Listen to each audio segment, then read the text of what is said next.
মালির সংস্কৃতির সবচেয়ে রহস্যময় আর আকর্ষণীয় দিক হল কাঠের মুখোশ।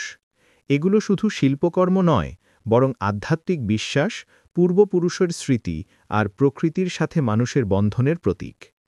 বিশেষ করে ডগন জনগোষ্ঠীর মুখোশ সারা বিশ্বে বিখ্যাত, যেগুলোতে জ্যামিতিক নকশা, উজ্জ্বল রং আর গভীর প্রতীকী অর্থ লুকিয়ে থাকে।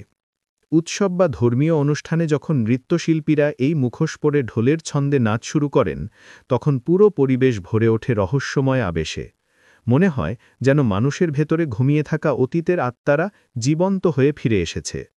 প্রতিটি মুখোশ এক একটি গল্প বলে, কখনো সুখ, কখনো সুখ, আবার কখনো প্রকৃতির শক্তির প্রতিচ্ছবি।